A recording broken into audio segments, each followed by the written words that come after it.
tal? ¿Cómo está? Bienvenido a Visión Académica, este programa del Sindicato de Trabajadores Académicos de la Universidad de Guadalajara. El día de hoy queremos hablar sobre los derechos humanos en Jalisco. Es común hablar de Guerrero, de Chiapas, de Michoacán, de otros estados donde pareciera que son violados los derechos humanos con mayor frecuencia que en Jalisco. Sin embargo, Jalisco se ha convertido en uno de los primeros lugares en extorsiones, en delitos dolosos, en homicidios dolosos, y pareciera que los derechos humanos no están a la altura de un estado como Jalisco. Hemos visto omisiones en muchísimos casos, y particularmente una comisión estatal que no ha dado pie para que las organizaciones de la sociedad civil se sientan representadas ahí. Para eso, el día de hoy tenemos como invitados a dos académicos de la Universidad de Guadalajara, a la maestra Gaby Mora, académica del Centro Universitario de Ciencias Sociales y Humanidades. Gaby, ¿cómo estás? Muy bien, Enrique, muchas gracias por la invitación, por estar aquí en este espacio. Enrique González. Muchas gracias, Enrique. También académico de Ciencias Sociales y Humanidades y también es maestro en el ITESO. Sí, efectivamente. Gracias y bueno, por el espacio. Ellos son expertos en estos temas, me parece que tienen una postura muy interesante sobre los derechos humanos en Jalisco, y creo que tendríamos la posibilidad de discutir una serie de alternativas para darle fuerza a los derechos humanos en Jalisco. Gaby, una primera impresión. Bueno, yo creo que nuestro Estado todavía tiene mucho por hacer en materia de derechos humanos, mientras siga existiendo la discriminación, el racismo, el sometimiento, la opresión para grupos marginados. Todavía no podemos hablar de que hay un respeto y una cultura hacia los derechos humanos. Bueno, en ese sentido, cuando hablábamos hace unas semanas sobre la llegada de Donald Trump y este discurso de odio y de rencor que se tenía hacia los latinos, luego volteamos a ver dentro del Estado y se repiten algunas de los discursos de odio y de rencor, no tanto de la clase política, pero sí de muchos ciudadanos en torno a cómo tratamos a los migrantes, cómo tratamos a los indígenas y cómo nos tratamos nosotros mismos como personas. ¿Tú que hay una impresión primera?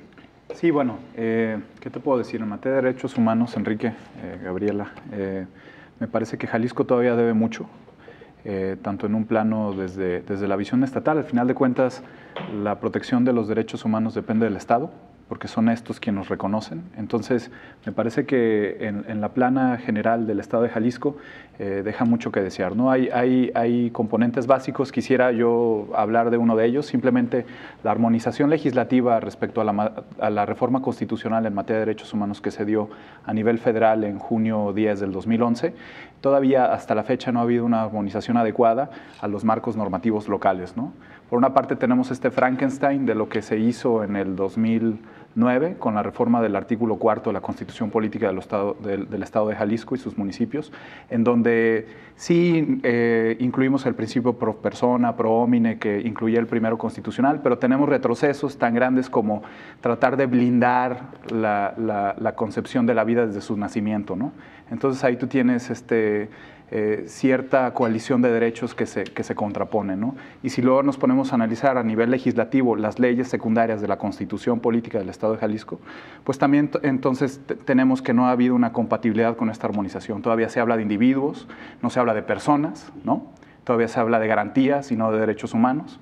Entonces digo, yo creo que salimos debiendo, ¿no? En cuestión de materia de derechos humanos. Y lentos, ¿no? Digo, y vemos que también en Jalisco hace algunos meses se hace una manifestación que convoca a más personas que las que fueron a la gasolina, ¿no? Aquella marcha por la familia, ¿no? Que era prácticamente una marcha en contra de los matrimonios entre personas del mismo sexo, y que no hemos tenido en los últimos 20 años, lo que tenga la Comisión Estatal de Derechos Humanos, ningún pronunciamiento en favor de los matrimonios entre personas del mismo sexo, y que más bien pareciera un esquema de discriminación. Sí, digo, ya que tocas el ejercicio de derechos políticos y civiles, en este caso, con la población LGBTIT, H y ahora ya intersexual, transgénero, me parece que en ese punto, por ejemplo, hoy en día, a pesar de que hay una resolución de la Suprema Corte de Justicia de la Nación donde obliga a los estados a modificar los códigos civiles. En Jalisco todavía, Jalisco, claro, obliga a Jalisco. Donde fue a partir de esto, de lo que derivó la anticonstitucionalidad de lo que plantea el Código Civil del Estado de Jalisco, pues todavía no tenemos a nivel legislativo, por ejemplo, un Congreso que ahora sí que legisle para todas y para todos y haga la modificación, ¿no? Y entonces, ¿cómo se están llevando a cabo los matrimonios entre personas del mismo sexo? Pues a partir del control de convencionalidad que hacen los jueces de registro civil, particularmente los del área metropolitana, al casar de manera civil a las personas del mismo sexo sin necesidad de que haya una modificación del Código Civil, ¿no? Que parece absurdo. Completamente. Pero en ese sentido, Gaby, para Jalisco vienen muchísimos retos, ¿no? Ha habido muchísimas fallas en años anteriores que tú puedes identificar algunas. ¿Ha habido avances? O sea, ¿se puede generar las condiciones para que en Jalisco exista un respeto a los derechos humanos o prácticamente es imposible? Sí se pueden generar estas condiciones, sobre todo con la educación, la cultura y la capacitación, sobre todo a servidores públicos. Los derechos humanos no solamente los violan servidores públicos, sino también particulares. Por eso es necesario que estemos capacitados, que conozcamos cuáles son nuestros derechos, que acudamos a la comisión a presentar quejas. Actualmente ha aumentado el número de quejas que se han presentado en la comisión. En el 2016 se presentaron más de 12,000 quejas, cosa como insólita. Pareciera que las quejas que más se presentan son sobre derechos al medio ambiente. Nos interesa mucho un agua potable limpia, que no nos ocasione enfermedades, un aire limpio que no nos genere enfermedades. Entonces, esas son las quejas que más se presentan en la comisión, aunque también hay casos un porcentaje muy pequeño de tortura, pero sí es necesario, sobre todo, conocer nuestros derechos, capacitar a los funcionarios públicos y que todos tengamos esta conciencia de educación y cultura de paz, porque la paz no solamente es la ausencia de un conflicto, sino que hablamos de paz cuando no hay racismo, cuando no hay sometimiento, no hay opresión, no hay discriminación. Entonces podremos garantizar los derechos humanos. Yo lo comentaba antes de iniciar el programa, que había quien se quejaba de que las comisiones estatales de derechos humanos, a la Comisión Nacional, no iniciara una carpeta, no tuviera dientes para meter a la cárcel a alguien, pero esto ocurre en algunos otros países, no nada más en México. Hay instituciones que se ponen a temblar con una recomendación bien armada, ¿no? Con una recomendación bien hecha donde estés exhibiendo que el funcionario no está cumpliendo con su trabajo o que en su oficina no se está tratando de manera digna, se están violentando los derechos humanos de las personas, que no están tratando de, en este sentido, que hay violencia, que hay discriminación, que hay xenofobia. Todo esto ha exhibido muchísima gente y ha hecho que caigan personas que en algún trabajo. Y bueno, eso no debe ser una limitante para decir que la Comisión Estatal, por no tener la posibilidad de correr a alguien de manera inmediata, no tuviera una importancia fuerte en Jalisco. Sí, digo, tú estás poniendo a dedo en el renglón respecto a la actuación que tiene, pues en concreto y en particular la Comisión Estatal de los Derechos Humanos en Jalisco. Yo te diría, por ejemplo, que en este momento, pues digo, estamos en pleno elección de un nuevo presidente de esta comisión. Yo te podría indicar que el pasado 6 de marzo, más o menos 19 organizaciones, yo soy parte de una de esas organizaciones ciudadanas y de defensa de derechos humanos, nos posicionamos junto con más o menos 151 personas académicos y otros colectivos que defienden derechos humanos respecto a un pronunciamiento sobre la elección del nuevo presidente de la Comisión o presidenta de la Comisión Estatal de Derechos Humanos. ¿Y por qué hacemos hincapié en este proceso de selección? Porque bueno, tú ya nos estás ejemplificando, Enrique, cuando hablas de que en algunas otras entidades, estados, la recomendación que emite un ombudsman tiene un peso específico, ¿no? Porque bueno, a final de cuentas, primero nos tenemos que remitir a qué es lo que hace un ombudsman, ¿no? Yo te podría compartir a ti, a tu teleauditorio, que la Corte Interamericana de los Derechos Humanos, en una de las consultas que hace, refiere que el ombudsman es un defensor del pueblo, es una institución que protege a las personas contra abusos arbitrarios de una administración pública que puede afectar derechos y garantías fundamentales. Es decir, lo que hace un ombudsman es construye la narrativa de los derechos humanos desde abajo, ¿no? empoderando a aquel que ha sido marginado, pauperizado. Y los visibilizan. Y los visibiliza, ¿no? Y no al contrario, la figura del ombudsman jamás va a legitimar al poder en turno. Por eso es un órgano autónomo constitucional en el estado de Jalisco, ¿no? Pero bueno, de eso, de lo que la teoría dice y lo que debería de ser, ¿no?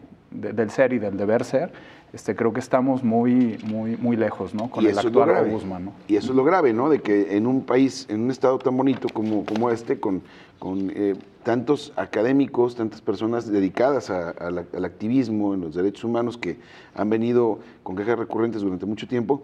Bueno, también hay que decirlo que no todas las personas que han trabajado en la comisión han tenido un mal trabajo, ¿no? Ha habido vocales, ejecutivos que han entrado a los temas, y en algunos se han generado, se ha visibilizado la falta del incumplimiento en el respeto a los derechos humanos. Sin embargo, esta es una oportunidad, este cambio, para que Jalisco pueda ser un estado de vanguardia en materia de derechos humanos. No es únicamente tener esa comisión que lo va a visibilizar, sino que debemos de buscar cómo le hacemos para educar por el respeto a los derechos humanos, y que lo dice el artículo 1 constitucional, y que para eso parece una tarea que no es sencilla, pero que tendríamos que estar haciendo los académicos de todos lados, particularmente de la universidad. Así es, tenemos que conocer los derechos humanos, las obligaciones de los tratados internacionales, que no son obligaciones con otros estados, sino con la población que vive bajo su jurisdicción, en este caso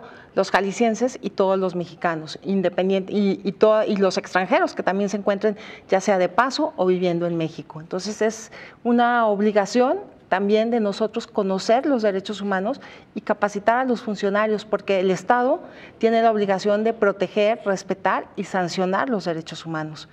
Y yo aquí tomaría las palabras de Kofi Annan, que dice que los derechos humanos son nuestros derechos, que los tomemos, que los defendamos, que los hagamos nuestros, para que nutrirlos e insistir en ellos, porque los derechos humanos es lo mejor que tenemos y necesitamos nosotros como ciudadanos, como académicos y también como funcionarios públicos darles vida, ponerlos en acción para reparar en caso de alguna violación y sancionar a las autoridades responsables. Y desde los activistas, Enrique, desde las organizaciones civiles, ¿qué se debe hacer? ¿Únicamente denunciar o qué más tenemos que hacer para generar este respeto a los derechos humanos? Bueno, digo, las organizaciones de la sociedad civil nacen a partir de que hay un vacío que el Estado no llena, ¿no? En política, tú lo sabe Gabriela, no hay huecos, ¿no? Entonces, lo que hacemos las organizaciones de la sociedad civil en este plan, donde también yo soy parte de una de ellas, es finalmente ese vacío que el Estado mexicano generó respecto a la Defensoría de Derechos Humanos, pues tratar de llenarlo. ¿Qué otra cosa hacemos como organizaciones y como académicos, ¿no? La cultura de la legalidad, ¿no? Este concepto que está tan desdeñado, digo, ¿qué te puedo decir si el presidente del Supremo Tribunal del Estado de Jalisco tuvo que dejar el mandato por esto, ¿no? Entre varios ejemplos de administración pública reciente, ¿va? Pero bueno, entonces, ¿qué hacemos nosotros? Cuando fallan los individuos, tenemos que fortalecer las instituciones. Exacto. Vamos para hablar del fortalecimiento de las instituciones y qué más tenemos que hacer en derechos humanos. Vamos a ir a una pausa y continuamos con este interesante tema.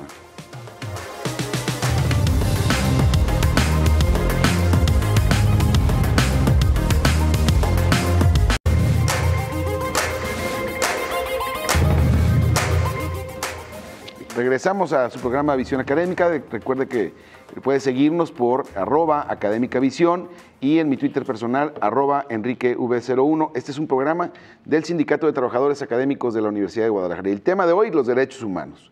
Entonces, estamos platicando, Tocayo, te interrumpí antes de ir al corte, sobre la importancia de cuando fallan las personas, cómo tenemos que fortalecer las instituciones. No sé si tú estás de acuerdo conmigo. Sí, completamente. Y en este caso, por ejemplo, de la designación del nuevo presidente o nueva presidenta de la Comisión Estatal de Derechos Humanos, pues las organizaciones junto con académicos, lo que estamos planteando es que debe de cambiar esta forma opaca en la cual estas dos últimas elecciones, bueno, elección y reelección del hoy en turno presidente de la Comisión Estatal de los Derechos Humanos, cómo se han dado, ¿no? Entonces, vuelvo a retomar este comunicado que lanzamos, ¿no? Dentro de ese comunicado, todas y todos los firmantes, lo que hacemos es reivindicar que necesitamos un proceso de transparencia por una parte, y rendición de cuentas de parte del presidente de la Comisión Estatal de Derechos Humanos, y que ahora la Comisión de Derechos Humanos del Congreso del Estado debe de formular y de mandar la convocatoria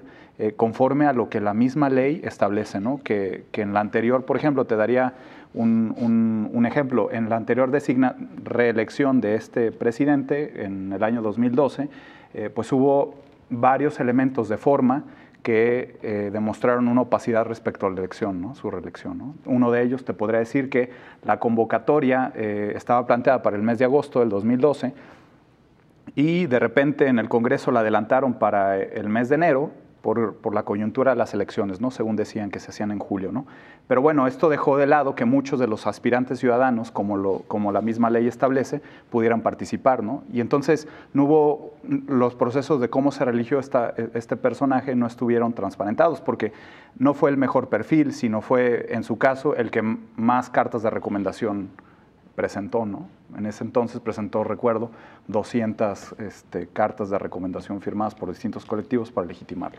Entonces, digo, ese es un tema muy álgido. Entonces, es un tema muy interesante, porque además esto me va a obligar luego a invitarlo a un programa, a que venga a platicar aquí. Pero digo, en este caso, ¿tú qué evaluación le pondrías a la comisión? Digo, no hablando exclusivamente del presidente. Gaby, ¿cómo evaluarías tú la comisión? Bueno, la comisión ha hecho un trabajo más favorable para los derechos humanos en cuanto a que ha abierto ya muchas oficinas regionales.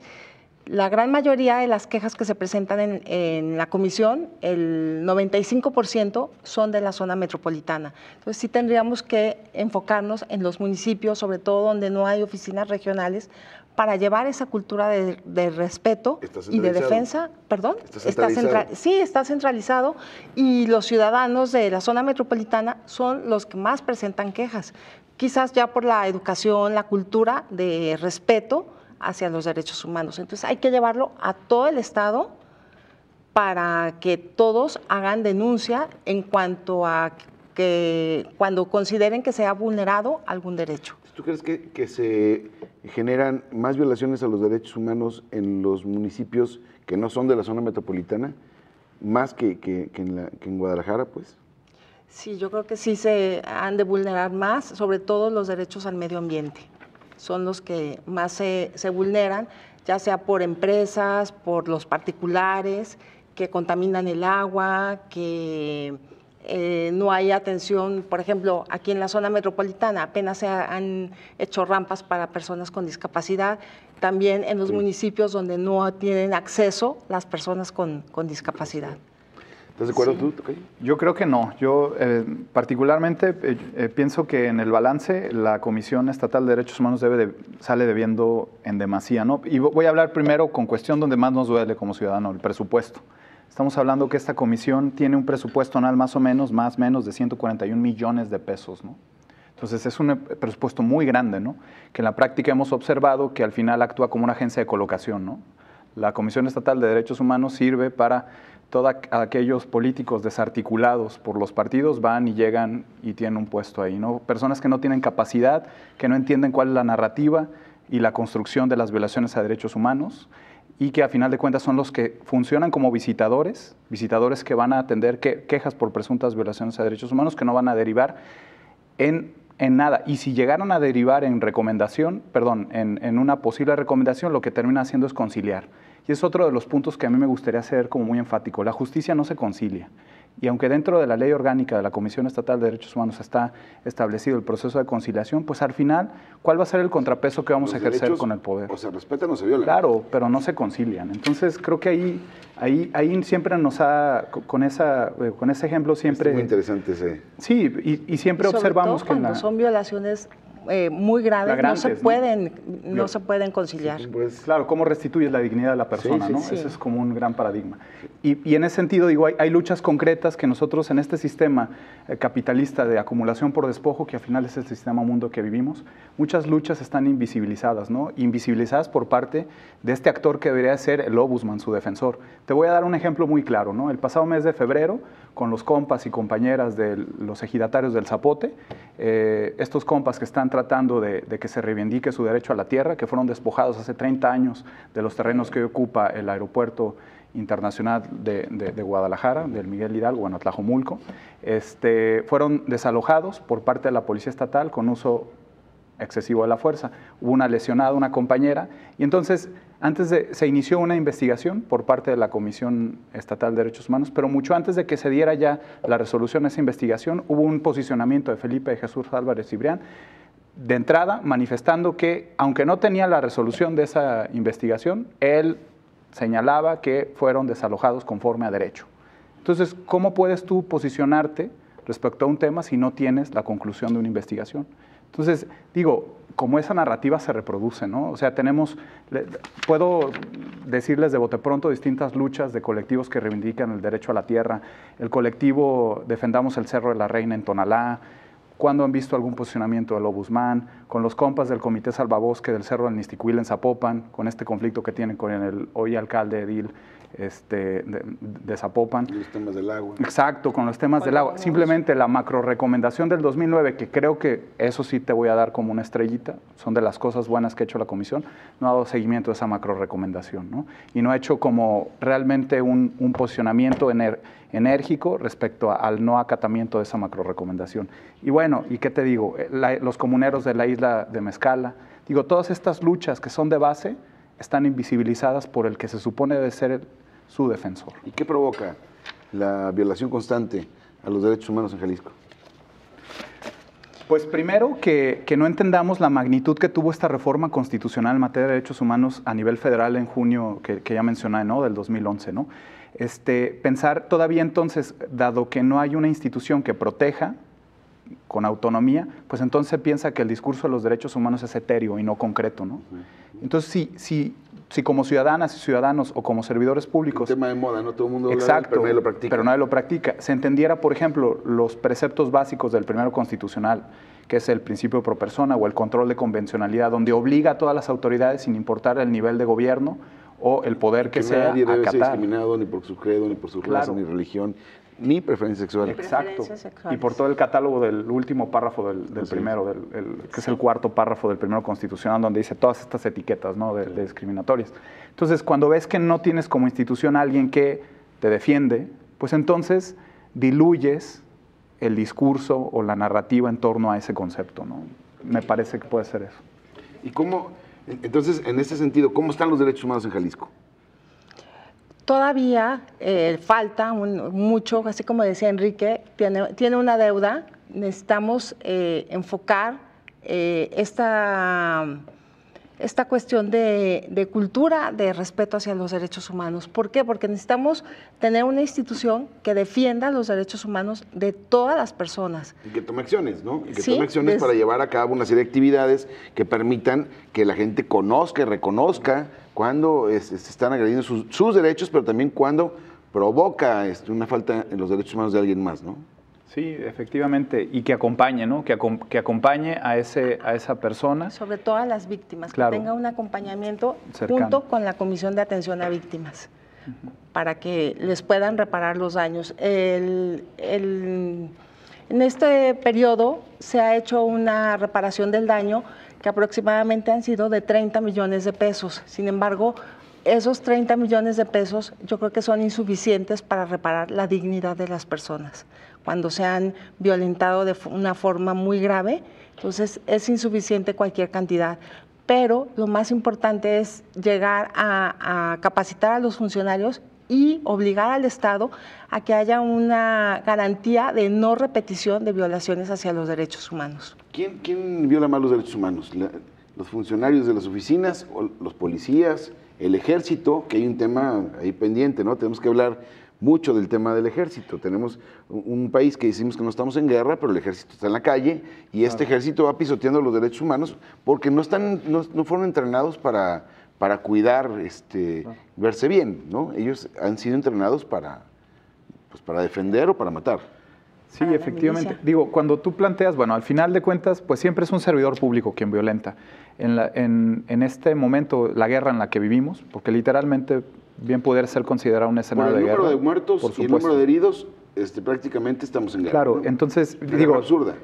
y completamente absurda. No te pudiera dar datos. El Sistema Nacional de Seguridad Pública plantea que el año pasado, 2016, ocurrieron más o menos 18.915 casos de asesinatos dolosos, ¿no? Y en ese sentido, recordarán que dieron esta numeralia donde ubicaron a 4 de los municipios del área metropolitana de Guadalajara, encabezando esta lista, bueno, dentro de estos 50 municipios con mayor número de asesinatos dolosos, homicidios dolosos, ¿no? Ubicando a Guadalajara, Zapopan, Tlajumulco y Tlaquepaque. Y bueno, y en ese sentido de cómo se construye la violencia, el tema de la violencia, pues podríamos agregar que las violaciones a derechos humanos que son más recurrentes son las que se dan por aquiescencia, ¿no? Que es la complicidad de un servidor público con un particular, ¿no? Que realmente, digo, quieren ejemplos fehacientes, pues la desaparición de los compas de la Normal Rural Isidro Burgos en Ayotzinapa se dio de esa forma, ¿no? Policías en ese entonces de federales, estatales y municipales con la aquiescencia y complicidad, ¿no? El tiempo se va volando. La verdad es que quiero agradecerles que hayan aceptado estar el día de hoy aquí. Digo, un tema que tenemos sin duda que invitarlos otra vez para seguir platicando. A Gaby Mora. Gaby, gracias por acompañarnos, académica del Centro Universitario de Ciencias Sociales y Humanidades de la Universidad de Guadalajara. Y a mi tocayo, Enrique González, muchísimas gracias por haber aceptado la invitación y hablar de este tema tan interesante. Digo, 2 personas preparadas en el tema. Y a usted que nos ve, este fue Visión Académica. Hasta la próxima.